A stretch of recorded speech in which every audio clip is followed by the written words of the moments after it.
You ask Tiger to solve. This deals with linear equations with one unknown. The final result is x equals 4. Let's solve it step by step. Simplify the expression.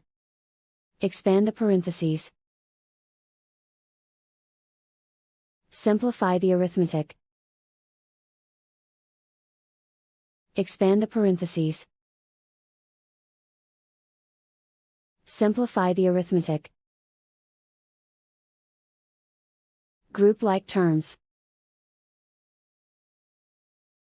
Multiply the coefficients. Group all x terms on the left side of the equation. Subtract 2x from both sides. Group like terms. Simplify the arithmetic. Group like terms. Simplify the arithmetic. Group all constants on the right side of the equation. Add 12 to both sides. Simplify the arithmetic.